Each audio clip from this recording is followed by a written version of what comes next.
Howdy. Welcome back to the Piper's Table with another episode of Big Beer, Little Pipe.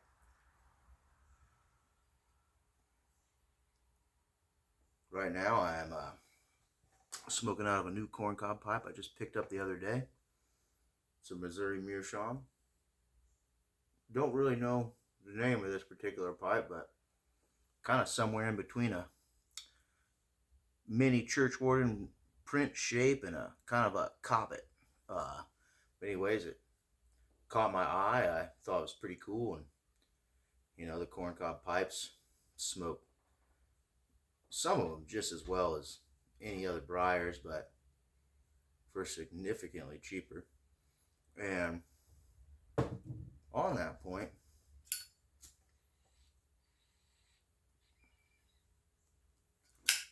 I think the corncob pipes are highly underrated.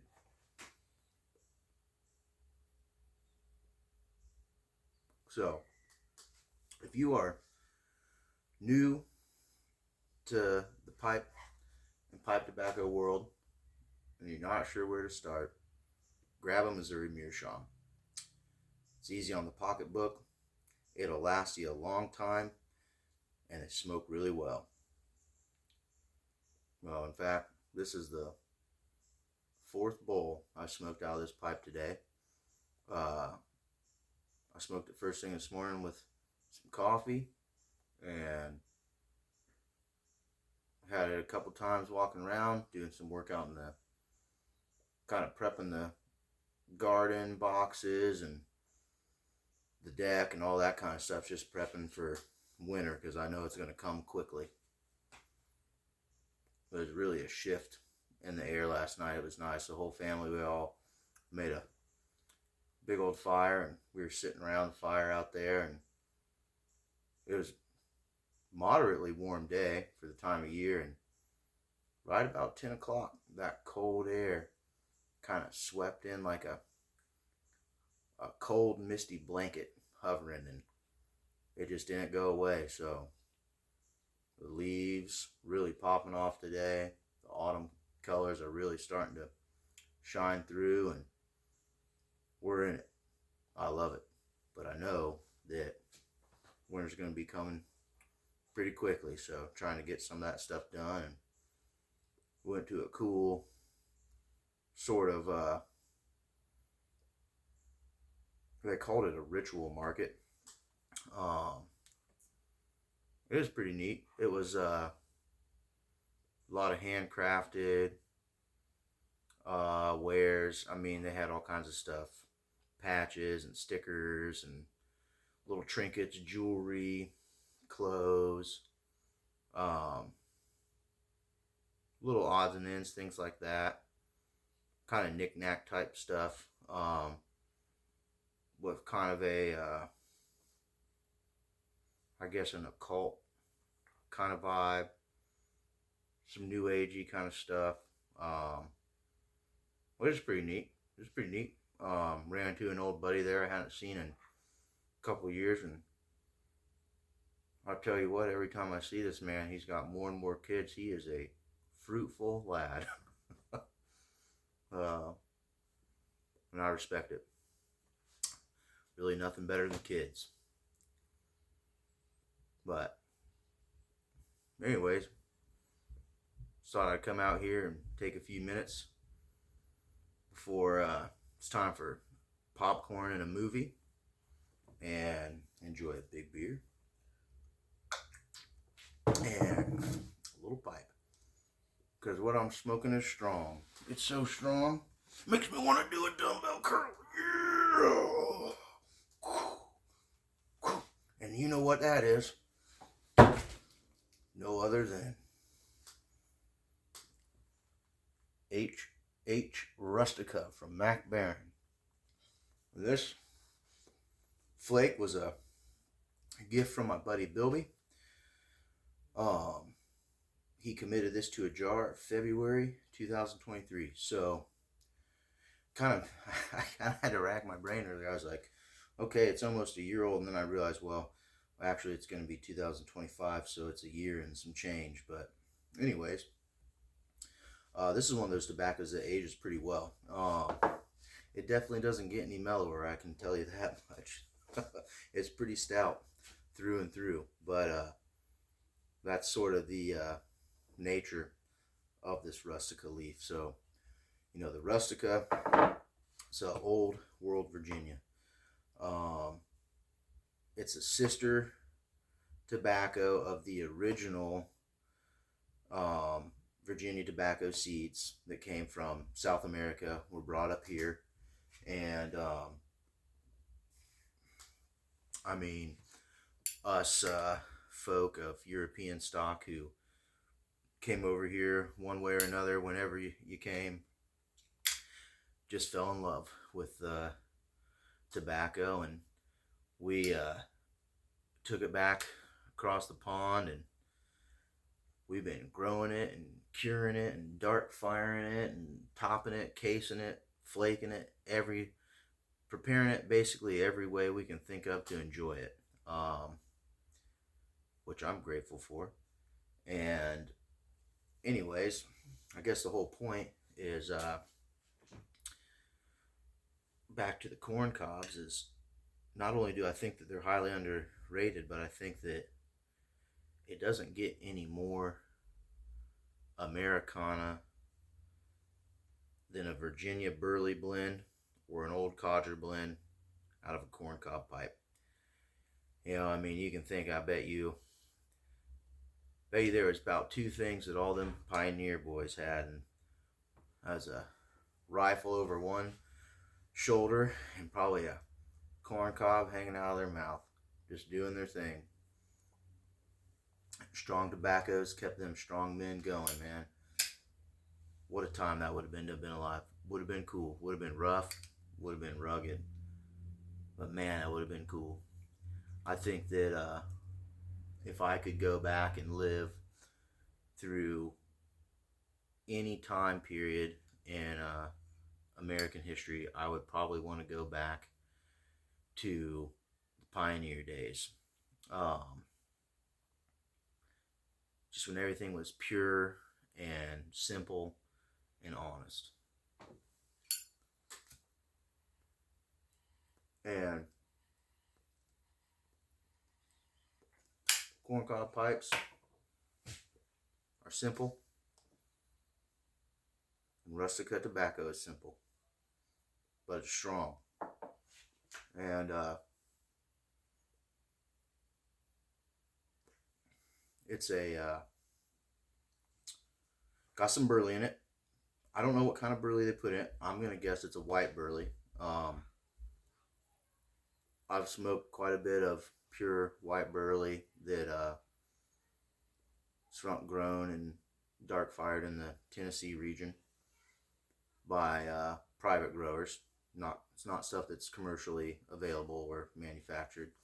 And the some of the aromas, both in the tin notes and just that you get off the flavor profile and stuff, remind me of some of that burley, that white burley leaf that I've smoked. And honestly, it kind of reminds me, this is kind of on par with some of the Gallup and Hogarth Virginias, where you got kind of like the dark flake unscented. This is kind of reminiscent of that. So if you're a fan of the dark flake unscented and you haven't had the Mac Baren HH Rustica, it's worth trying. I'd be curious to see what you think and kind of compare the Gallup and Hogarth to the Rustica. Also, vice versa. If you like Rustica, but you haven't had the dark flake unscented or the dark fired unscented, give it a try. And actually, if you've had both or whatever, and you want something that's of a similar strength but a little bit different, the dark fired scented is really, really good too. I really like that tobacco a lot. And they're $17.92 all four of those tobaccos right there are of a similar nature. Really strong, high nicotine content, and it's just a robust. It's a muscular smoke, man. It is. This is a manly tobacco right here. If any tobaccos are manly, these are at the pinnacle.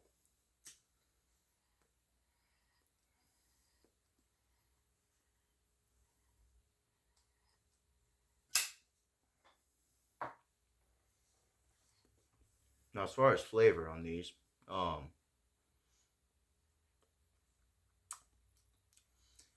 they're so strong that it's kind of hard to pick up on a lot of different little nuances and stuff that you get in some of the pure Virginias or some of the English blends and things like that, or the burley based blends.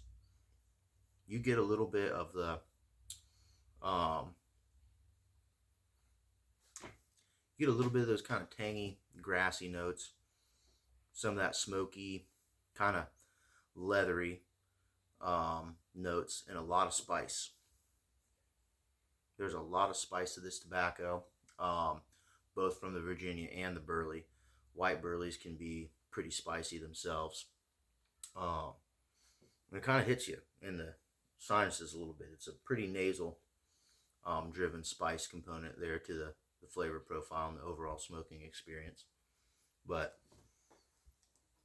it goes really well with a Pilsner Urquell, because the Pilsner Urquell has some grassy floral notes too, with it having a sweetness to it. Really kind of cuts through that spice, and it's a really nice flavor mashup of Pilsner Urquell and the HH Rustica. Oh, what you doing, kiddo? I got a little visitor coming. You got your pajamas on?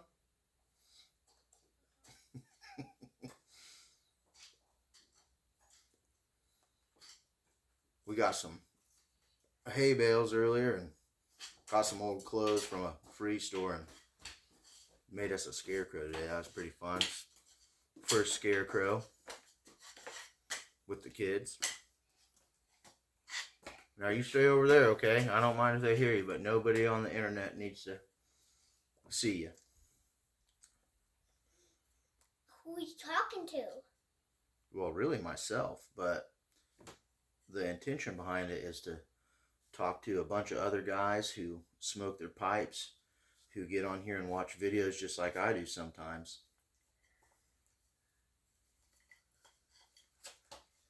You want to say anything to them? Yeah. What do you want to say?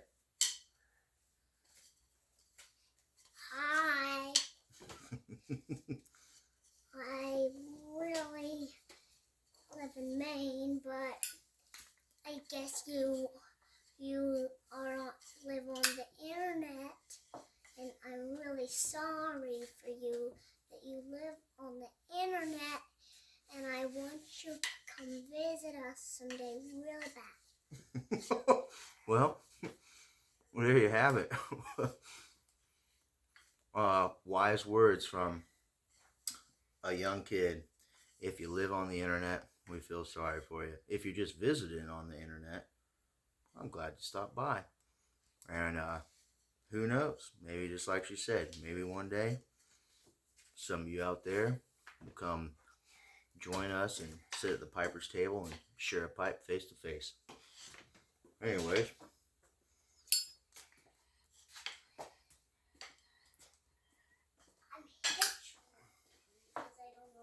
I think probably leave it about right there for today. If you like strong tobacco, if you're an experienced smoker, give it a try. Don't be intimidated by its reputation with the high nicotine and stuff. I mean, it's really not that bad. Put it in a small pipe. Enjoy it after a nice meal. Have a good beer or something with it. Something with a little bit of sugar really helps cut through and will keep you upright and keep you nicotine goes from grabbing a hold of you too much, but I got it's an interesting experience. Yeah, hold on, stay back, baby. You know, it's a really great window into the past, into what tobacco is like in some of its most pure and raw forms. And I think that probably a lot of us who smoke pipes, part of the allure is that it's primitive, it's old, it's something. It's kind of like you know, when you make a fire, it's something that man has always done, and you're kind of teleported to that very first fire with every fire that you make. And I think the pipe is the same. You know, I think that as humans, we've been putting herbs into a vessel and smoking them since time immemorial. Anyways, thanks for stopping by. Look down below. We'll catch up with you guys soon. Look down.